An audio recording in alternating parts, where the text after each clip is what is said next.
Hello once again. We're in our last installment of this video lecture series, but if there are there are other videos that we need to include, I'll be updating you. Okay, so let's start with the phases of the HRDP-COPAR process, or COPAR in short. In other references, we have four phases, basing from this um, source, okay, from this reference. In our LMS, if you have noticed, we have placed two, because there are some references who still use these four phases.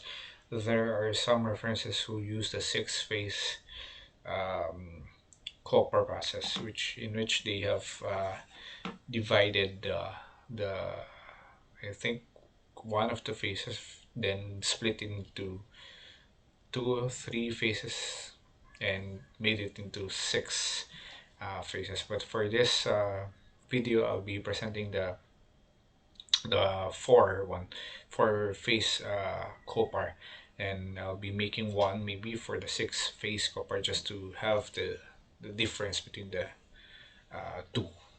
Okay, so let's start. Phases of copar. So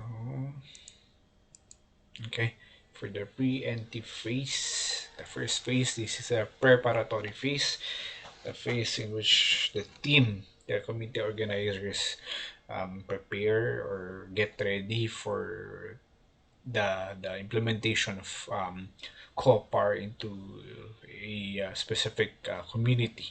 Okay, and this is considered to be the simplest phase in terms of actual outputs and strategies, because it's more on planning, more on preparation, more on stating the purpose, the rationale, uh, choosing a community. Later, we'll be presenting the different activities. Okay, it takes only 1 to 2 months to complete this phase, but of course, it depends on several factors. Depends on the institution, depends on the agency. Okay, it is only 1 to 2 months to complete. Then usually at the institutional level. Okay, in the agency, in the institution, who is going to really organize, who is going to employ the copper process. Students' participation is minimal, so it's more of the faculty organizers at first. Okay, then site selection. Okay, so one of the highlights of this phase is selecting the community. Okay, for COPAR, for community development, and it entails the sequential implementation of sub activities to ensure that the project sites will be responsive to whatever health and development interventions initiated. Okay, so that's one of the factors in choosing a community, important in determining the working relationship as well as the need for the project. Okay, so these are the criteria in site selection.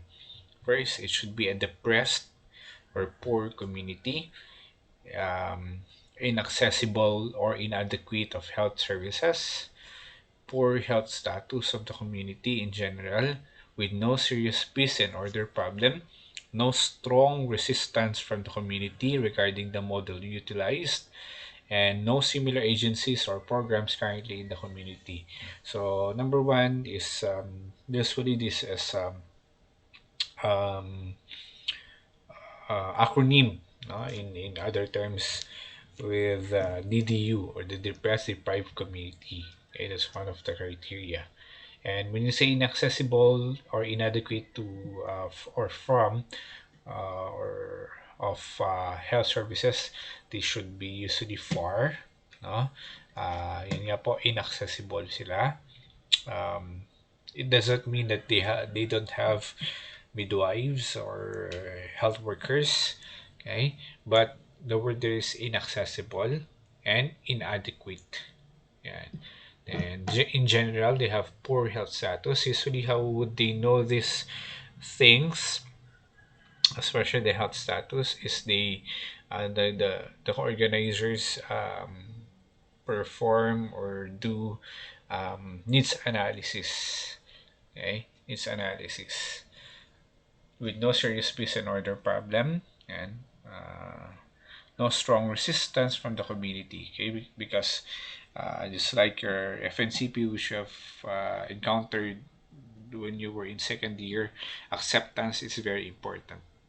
Okay, acceptance in the community, in a family is very important to initiate your programs, your projects, and no similar agencies or programs currently in the community. So, example, School A have chosen community C. School B cannot already perform COPAR, HRDP-COPAR in community C. Okay, so that's one of these are the basics. Okay, in selecting a community. Okay, even number six, no similar agency, no similar institution or programs should be done um, in a community. Ibig sabihin, you need to look for another one if a certain organization, agency, institution have already started there. Then preliminary social investigation or PSI, no? Initial gathering of data about potential sites and focusing on the data necessary to determine the site that best conforms with the criteria set. Okay, so there will be a list, okay, to short list hanggang sa you already choose one, okay, the best that suits your criteria. Then social investigation, a systematic and scientific process of collating, synthesizing, analyzing data to draw a clear picture of the community. So you can do this in a shortlisted communities. So you do social investigation, community A, B, C, until such time you can uh, conclude that this one suits your criteria. Then methods of data collection, use of secondary data from the various government offices. So you can go, for example, to the mayor's office, municipal mayor's office to get some data. I can maybe approach the barangay officers if they have, and with due permission, of course, of the municipal mayor, okay, the mayor's office. It's this is a protocol, no, to ask permission to gain entry in a certain barangay, okay, and explain everything in the or to the leaders, what is your purpose, what is the activities to be done, etc., etc. Okay, and then use of secondary data from other community-based health programs can be done. Okay, the coordination with extension workers from both the government and non-government agencies also, okay, with your school, with your institution. If you have an extensionist or community extension officer or office, maybe here government as we can select syempre the LGU, the MSW or the SWD, MSWD of a certain municipality. Then, of course, you should be there in the community as you try to look for the suitability of the criteria. You should be there. You should be present, doing ocular observations or ocular survey of the community. Okay. Then guidelines for choosing the final barangay. Okay, after you have you had the list of barangays of communities. After you have shortlisted it, now you will have the final one, no? Conduct of ocular survey if you need to do several uh, times to finalize. go. Conduct of informal interviews with key persons and informants. Key persons can be the barangay officials first, and those people, residents who really know about the barangay. Maybe the elders of the barangay, the health workers of the barangay, pwede silang maging informants. Assess whether our services are in fact needed in the area. Okay? You regroup, you huddle as a group, and talk. Are we really needed here? The programs that we have, the reason that we have, the objectives that we have, uh, is it really needed in this barangay?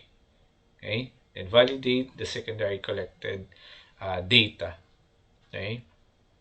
Uh, it is essential to inform concerned authorities so the project endorsement and support to the program can be secured. Okay, so that's what I've been mentioning earlier. You need to gain access from the municipal mayor or municipal office, barangay health houses, barangay officials, community officials.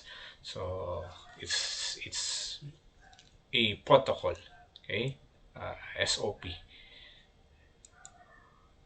Identification of host family. Okay, um, why do you need a host family? And because you need a family, a place to stay.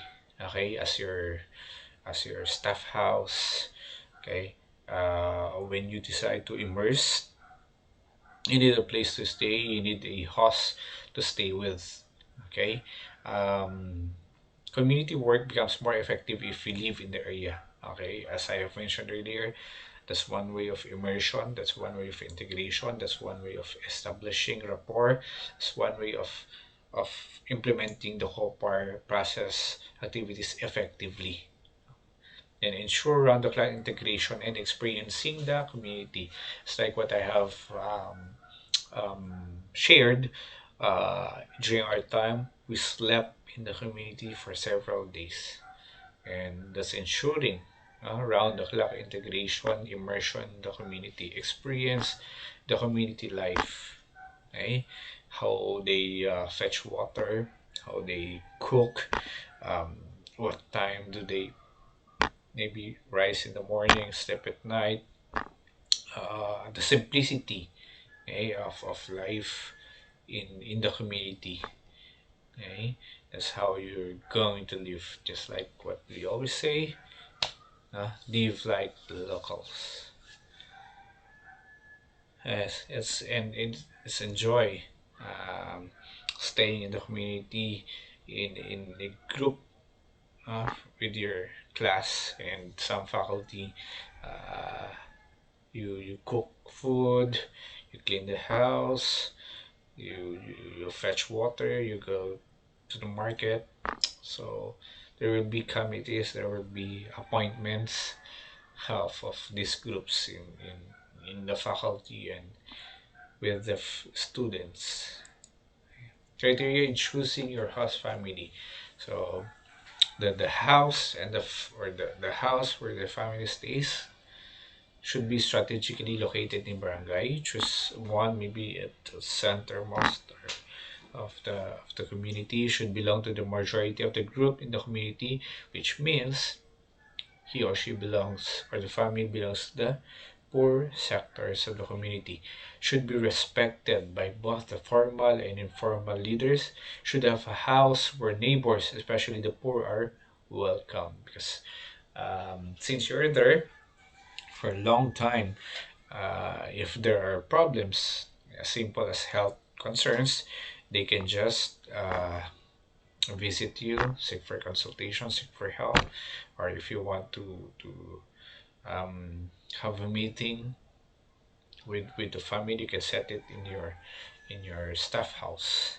Okay, and no member of the host family will be displaced. Okay, uh, regardless of your number, maybe. Okay, depends how many are you in a group. You need to stay there with the family. Okay, with the family. And Then the entry phase. Okay, this is the phase wherein the group, okay, will have an actual entry, okay, actual gain of access, actual stay in the community. Yeah. So your immersion also happens here, okay, continues. uh, so sometimes called the social preparation phase because you're going to prepare the people, okay, in working with you in developing their community. And very crucial in determining which strategies for organizing would suit best the community. It lays the foundation of the organizing work, as well as determines the relationship of the people to the organizers. Then guidelines for entering the community. Recognize the role of the authorities uh, after you have asked permission during the pre-entry phase, again and again and again, okay, even several times. You need to recognize the presence of authorities in the municipality and the community level. You ask permission always. Okay, appearance, speech, behavior, and lifestyle should be in keeping with those of community residents. Okay, be one with the local. Okay, live like the local. And so it's very important, especially for you nursing students, for us in the nursing institution. Okay, the appearance, the speech, behavior, lifestyle should be in keeping with the community. So live simply. Okay, avoid passing expectations of the community residents. Uh, so especially realistic ones or unrealistic expectations. Siyempre, you are staying with other people in the community, and you know the life in the community, you know the lifestyle there. Okay, so they might misinterpret it. Okay, so you don't have any uh, you're not insinuating something. And so integration with the community. Integration is the process of establishing rapport with the people in a continuing effort to imbibe community life by living with them and undergoing the same experience, sharing their hopes, aspirations, hardships towards building mutual trust and cooperation. By February 1982, it is the success of activities in the latter parts of the organizing process greatly depend on how much the community organizer has integrated with the community. See, so it's very important. This activity is very important. This lays the foundation. It lays the foundation uh, in gaining the trust of the community people. And for methods, just like we have mentioned earlier, participate in direct production activities, participation in social activities, conversing with people where they usually gather, doing household chores.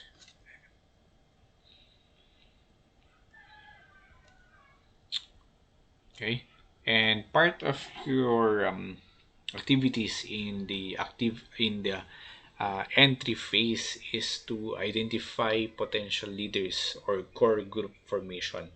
Okay, these are the leaders. These are the people who will soon uh, help you in the copper process while you are still in the community, and soon will take the responsibility of doing uh, the things that they have learned from you in the context of COPAR, and they will be the core group in the community. So it's a process of selecting and training the core group, which is considered critical in community organizing. Okay, they would soon be somehow considered as resident community organizers. So we have your PL and your core group. PL or potential leaders. They are considered the future community organizers and possible partners in the management and in delivery of basic health services. So you will also teach them on how to perform or provide basic health services. Core group, this is a group of individuals who possess leadership potentials to be formed or to be organized in a cohesive working group. Yan. So both, no, are leaders, potential leaders. This later on will what's this?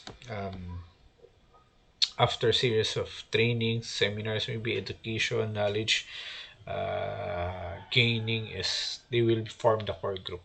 Okay, from potential leaders to being core group.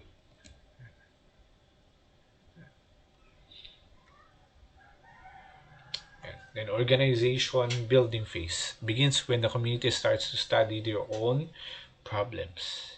Okay, usually this takes months, okay, even years to happen. Both, yeah, yung entry and organization building. Actually, the entry phase is the longest phase of the Copar process. And so organization building phase begins when the community starts to study their own problems, and usually starts with the formation of research team, which we have mentioned earlier in the previous videos. Phase where the community leaders develop their full potential as leaders of the community.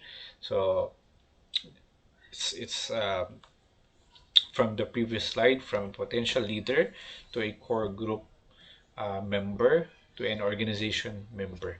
Remember, these leaders should not be leaders already of the barangay. They should come from a different, from the resident, uh, from the residents. No, no, who are not holding any barangay position, yeah, or barangay office position. Yeah. Characterized by formation of working groups and the capability building activities provided by the team. Okay, so we have the research team formation, the team who are charged with the conduct of participatory action research, which we have mentioned earlier. They have undergone education, uh, um, seminars, maybe skills provision in doing research, how to make questionnaire, or how to analyze data, how to collect data, analyze data, interpret it, present it.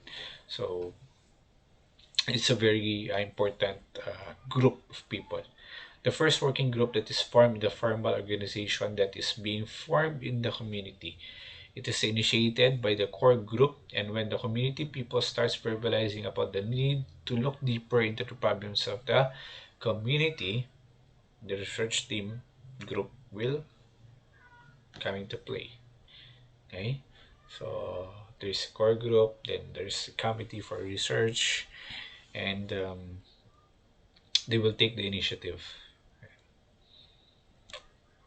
Then the last phase, based from this four-phased COPAR process, sustenance and strengthening phase, consolidation and expansion, and networking, establishing with other or establishing partnership with other linkages outside the community. As mentioned earlier, we have examples are LGUs, NGOs, even private institutions, which can support the programs of the community, and developing secondary leaders in which the organization is not permanent. Okay, yeah, it means that members of the organization, of the core group, later on can be changed, also can resign, or yes, because of reasons, or personal reasons, or let's say they are old and they cannot perform already. Someone should take their place. And training of community health officers for monitoring implementing of community health program, identification of secondary leaders. Okay. Linkaging and networking, conduct of mobilization on health and development concerns, implementation of livelihood projects. It's very important. And so um, this is important in the sense that it will give livelihood, it will give income to the community, in which every community family will, let's say, benefit from it. Okay, so those are the phases of copper based from these four phased um, copper process. Later, I'll be updating with the 6 or 7 phase copper process. So, thank you so much.